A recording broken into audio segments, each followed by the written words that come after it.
ఇంతటితో నేటి వార్త సమాప్తం. మరిన్ని వార్తా విశేషాలతో మీ ముందుకు వస్తుంది KV's news. Until then, signing off, మీ కేవీ చలపతి.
న్యూస్లో ఐటెంలో రావటం వల్ల ఇక్కడ ఇన్స్పెక్షన్ చేయడం జరిగింది.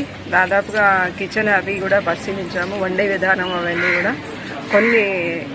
కొన్నే కాదండి, విధానం అంటే క్లీనింగ్ చేయటం దగ్గర నుంచి, కుకింగ్ దగ్గర నుంచి, గ్రైండర్ క్లీనింగ్ నుంచి అన్ని చోట్ల కూడా అంత సంతృప్తికరంగా అయితే లేదు. వాతావరణం కండ్యూసివ్గా హైజీనిక్గా వండుతున్నారని నేను చెప్పలేను. ప్రాబ్లమ్స్ ఉన్నాయి. Need to give show cause notice to rectify that. Food లో ఏమన్నా లోపాలు కనపడి మేడం? ఫుడ్ లోపము లేదండి. ఫుడ్ వండే విధానం, కిచెన్ లో ఉండే క్లీనింగ్ పరిశీలన అవి అయితే లేదు. క్లీనింగ్ మాత్రం లేదు.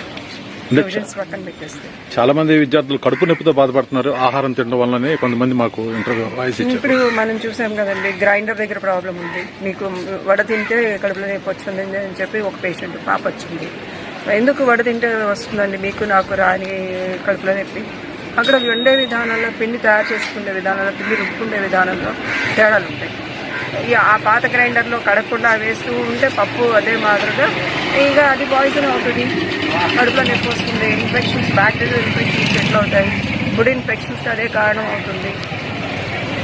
మీరు ఆ పెనాలు చూశారు, పెనాలు కానీ పెనం పక్కన ఉన్న ఇవి కానీ ఏవి కూడా సరిగ్గా కడగటం అనేది ప్రొసీజర్ మర్చిపోయినట్లున్నారు వాళ్ళు. చీపురులతో క్లీన్ చేసేటప్పుడు అదే బ్యాక్టీరియా అంతా చాలా చీపురుతోటి క్లీన్ చేయాల్సిన అవసరం ఏమీ లేదండి. మామూలుగా ఒక టెంపరేచర్లో మేము దోశలు వేస్తుంటాము, దానికి కావాలని చీపుర్లు చాట్లు అవసరం లేదు. ఒకవేళ ఇన్ కేసు వాడినా కానీ చాలా రకాలవి సిల్వర్ కానీ స్టీల్ స్టెల్లెట్స్ కూడా వస్తున్నాయి అవి చేయటానికి.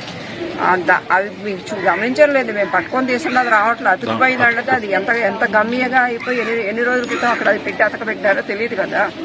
అవి వేశారనే దానికంటే కూడా ముందు పెనమే క్లీన్గా లేదు కదా.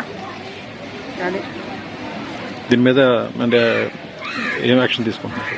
ఇక్కడ ఉన్న ఈ పరిస్థితులు ఎక్స్ప్లెయిన్ చేస్తూ ఇవన్నీ రెక్టిఫై చేసుకోమని చెప్పి రెక్టిఫికేషన్కి ఒక టైం ఇస్తామండి. రెక్టిఫై అయిందని వాళ్ళు చెప్పిన తర్వాత మళ్ళీ స్టేట్ అథారిటీస్, డిస్ట్రిక్ట్ అథారిటీస్ తీసుకున్న నిర్ణయం మీద వెళ్ళిపోతాం. ఇన్స్టిట్యూషన్కి ఏమైనా నోటీస్ జారీ చేస్తాం. తప్పకుండా ఉన్నాయి ఫ్యాక్ట్స్ ఏవైతే ఉన్నాయో ప్రాబ్లమ్స్ అవన్నీ రెక్టిఫై చేసుకోవాలి కదా. మనం రెక్టిఫై చేసుకోవాలంటే we have to speak through paper only. It is not through somebody else. It is not the oral communication కాదు కదండి, రిటర్న్ కమ్యూనికేషన్ ఇస్తాం. Okay, thank you. నమస్తే, కేవీసీ న్యూస్ స్వాగతం. ప్రతిక్షణం సామాన్యుడి పక్షం. నేను మీ చలపతి. నేటి వార్త.